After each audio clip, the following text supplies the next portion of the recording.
thought this was going to be one of the best moments of my Finland trip, my first ever Huskies ride in the Arctic. Snowy forests, adorable Huskies, the whole magical experience. But within moments, things went wrong. What caused it? Was it just an accident, or could this have been avoided? Stick around because I will show you exactly what happened. Thankfully, after the disappointment, a peaceful walk around Kakslauttanen Arctic Resort reminded me why this place is still so special. Hi, welcome to Danny on the Go. I'm Danny. For those who are new to my channel, welcome. I do many hotel reviews and airlines experience, mainly from Kuala Lumpur, Malaysia, as well as interesting destinations I've experienced. Let's see what happened to my first Huskies ride experience turned into a disaster in 14 seconds from now.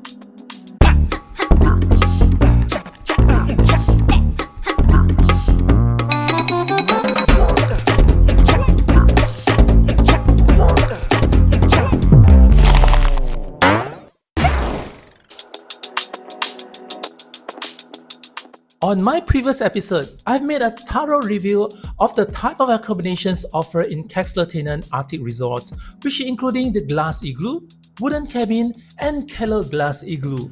You may click on the link above to catch up if you haven't watched yet. It's a beautiful morning at Kakslauttanen Arctic Resort, and early in this morning, I was picked up from the resort entrance by the Husky Safari staff and brought to the Husky Ride Center. Before the adventure begins, the first thing to do, get changed. Since we'll be out in the freezing Arctic weather, thermal suits, boots, gloves, and everything needed to stay warm are provided. Compared to my previous safari experience in Rovaniemi, things felt a little more hands-off here. We were expected to gear up on our own without much guidance on how everything should be worn. Thankfully, after surviving the Arctic weather in Rovaniemi, I already had some experience layering up. Otherwise, figuring out all these thick winter gears for the first time might have been slightly confusing.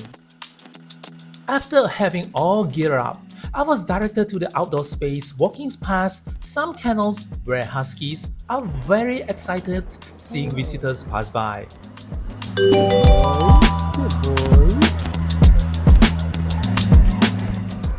Here, the staff will brief the visitors the safety rules of the ride. Somehow I can hear she is a little impatient from her voice. Maybe there are too many tourists coming to Lapland lately. Because dogs are very strong and unpredictable, so if you will just stay like this, they can pull you and you will fall. We don't want that.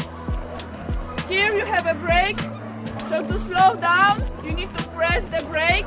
More you will press, more you will slow. It's like with the bike or car or whatever like this. So for the slowing down, you put one leg. For the stop, you're putting two legs, okay? Like I said before, dogs are very strong, so on the brakes it's much safer if you stay with two legs with all your weight on the brake, okay? Me and my co-workers will use 3 signs, so if you see that, that means you need to slow down, that means stop, and that means let's go. After the briefing, me and the rest of the visitors were directed to the Huskies, and here I was able to see more cute and excited Huskies running around behind the fence. And here we are, where all Huskies are prepared with the sled behind. The staff now will allocate the sled to different visitors, and because I'm the only person riding, there were only 4 dogs for my sled, while those with 2 visitors will have 6 dogs as they need more strength to pull. They are all excited and keep barking.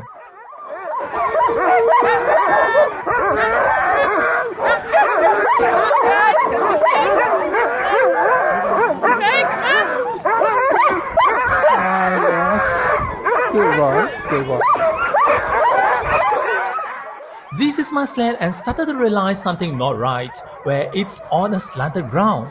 I know it will easily fall down once it's pulled, so I asked the staff to adjust the sled to the side a bit. It's slanting. I hope I won't fall down. It's slanting. While I have to put my legs on the brake and cannot help to move, the staff merely pull the sled slightly to the side, which doesn't seem to help much. And here, what happened next.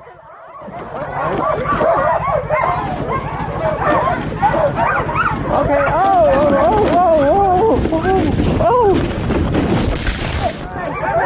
Well, it might be a bit fast. Let me repeat and point out what goes wrong. First, the sled was not on the flat ground, but I managed to balance it once the dogs started to pull. But the snowmobile parked at the middle of the path is the main reason that caused the fall happen.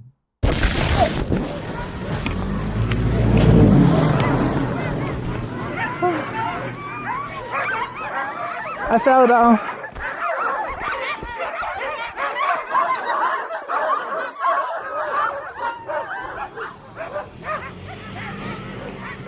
Within seconds, one of the staff came with a snowmobile and took me up to chase the pack, which already ran off.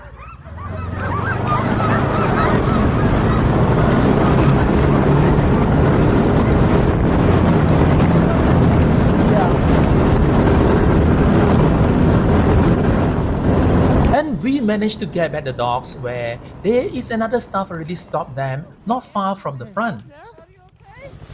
A little bit pain. Okay, will be do.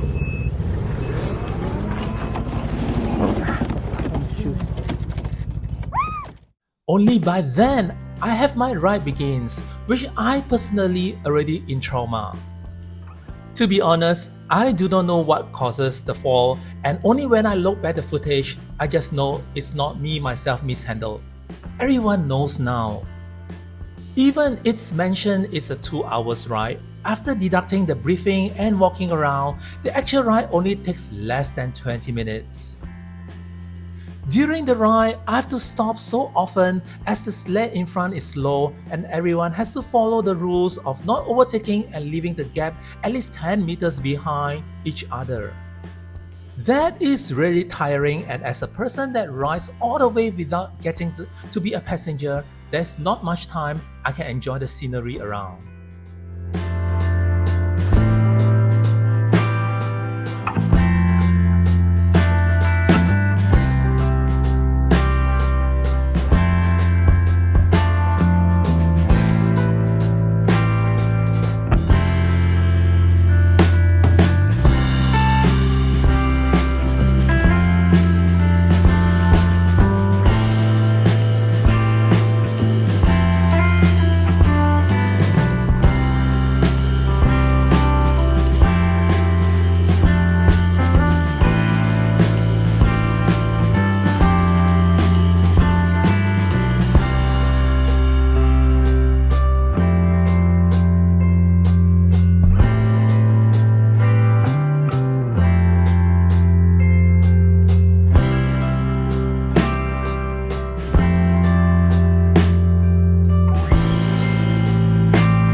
After the ride, visitors are allowed to pet the dogs, where they are really cute and sometimes camera shy.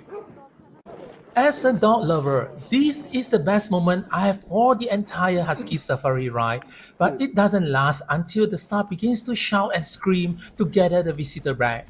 It's nothing like what I saw or advertised.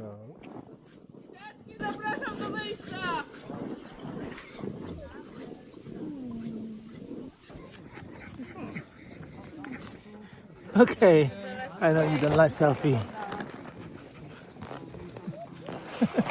Hey, good boy. Me and other visitors were directed to the teepee, where there are some hot berry juice served with the fireplace in the middle to warm up. Staff will begin to explain a little bit of the Huskies' background and how they handle them in the kennels. No one asked about how was the ride, not to mention my fall or ask am I okay, other than two American visitors where I made friends during the ride. Personally, I will not return for this.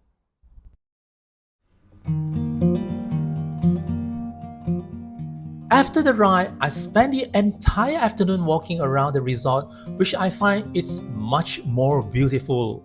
At least no one screaming to stop, walk, or causes me to fall. Alright, now it's time to walk around the resort to see what do they offer here. I have a map with me, so because the resort is very big, so with the map with me, now I'm just started to walk around to venture to see what they have here. It's beautiful. Ooh, slippery. Wow, it's a white winterland around. Look at that. Ooh. This is the map, and I will begin walking from my cabin to the Santa's home through the Celebration House, Elf's Tower, and Wishing Bridge. After that, I will move on through the woods to the Igloo Tower.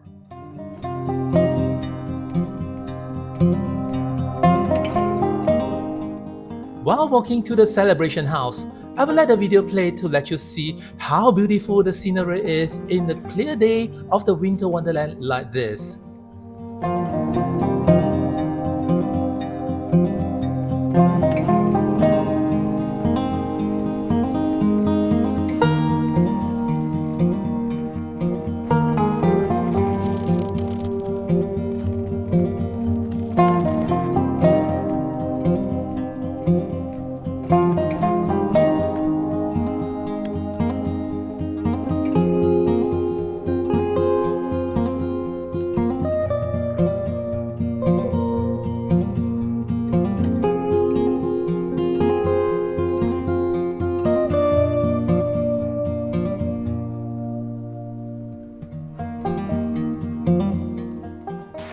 If you want to enjoy all the activities like what I'm doing in this Kakslauttanen Arctic Resort, there's a good deal for you right now.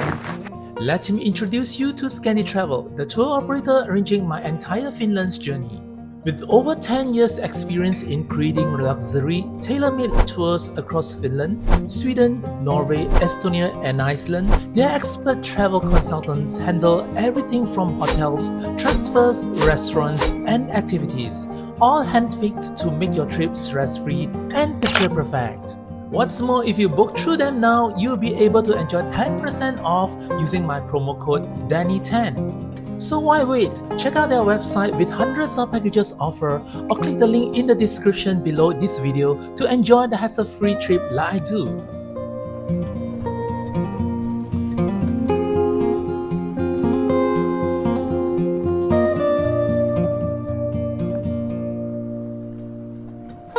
Moving after crossing the river, or so-called the frozen river, we'll come to this elf's house. They call it Celebration House. There will be activities if you want to book, and of course it comes with a price. We just passed by the happiness house, the elf's tower. Now it's just like a fairy tale that someone that comes to this place, they want to see Santa Claus and they want to feel the happiness of what Santa Claus can offer. So you pass by the elf's tower, where the elves will observe the people whether what they need. So they will bring these elves will bring to this place called Wishing Bridge to make a wish. And normally these people will wish to see Santa Claus. And right in front is where the Santa Claus office in this Kakslauttanen Arctic Resort is. There you go. And behind me is where normally the elves will bring the kids or the people who wants to see Santa Claus. This is the home for Santa Claus in this resort. But if you really want to see Santa Claus, I think it's quite materialistic whether he's a Santa Claus or not. You need to pay. So if you want to see a Santa Claus while you're staying in this resort, just make a payment and Santa Claus will appear to you. It's all about money. Ching, ching, ching, ching, ching, ching. But if someone that has no money, perhaps they can be like me, work, and maybe Santa will come out and see them. Unfortunately, no one turns up. I think I better move on to the next destination before the sky turns dark. So you can imagine the entire resort is so big. It's set in the woods or jungle in Lapland.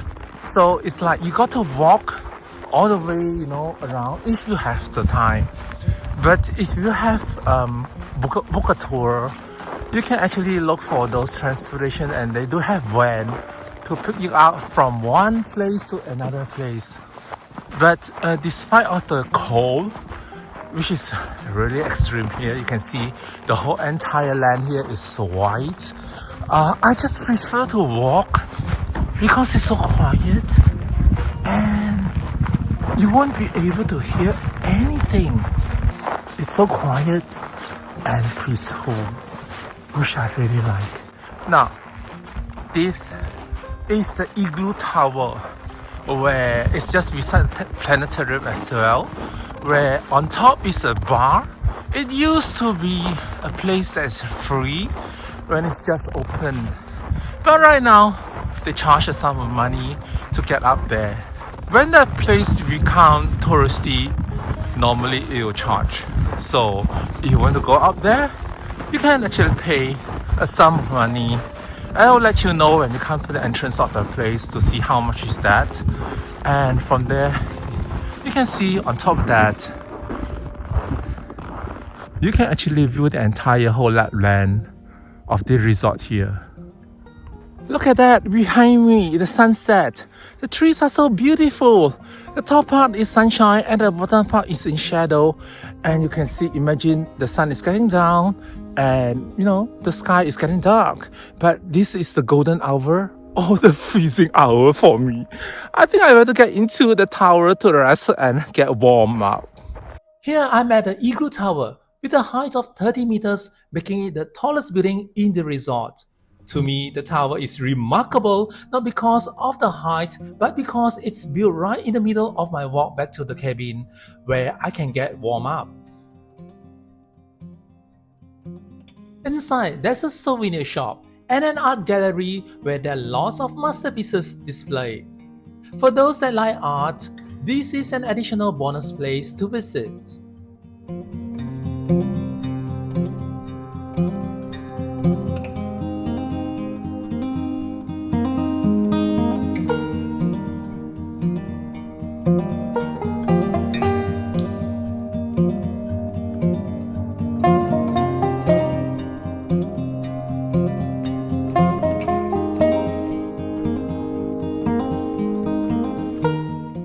Of course, the highlight is the igloo top level, where there's an observation dome where one can get an uninterrupted view 360 degrees around the Lapland.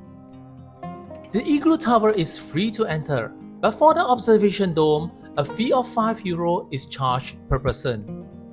Today, I will make my way up since this is my first time here.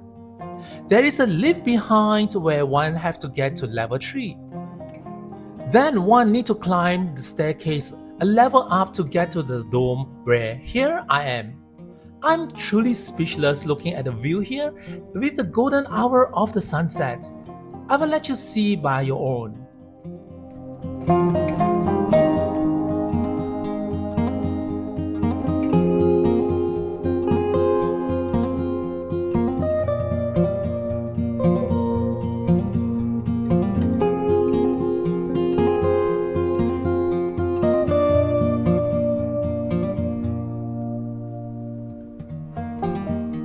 Looking at the surrounding of it is so beautiful. There's no way for you to actually come into this high level to look at the surrounding Lapland in this resort here. Now, there's no fly drone for this resort, so the only way that you can get into the zone level is to come to this tower here, which is beautiful. Not every part of a journey turns out the way we hoped. What was supposed to be one of the highlights of my trip didn't quite go as planned, but that's also part of the traveling.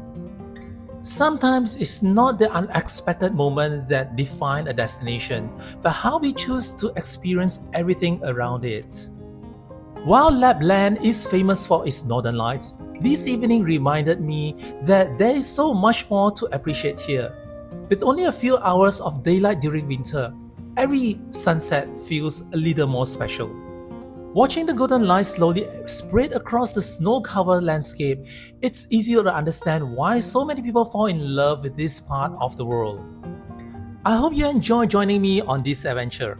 If you did, please consider subscribing to the channel as it means a lot to me. Thank you so much for watching, and I hope to see you again on my next video.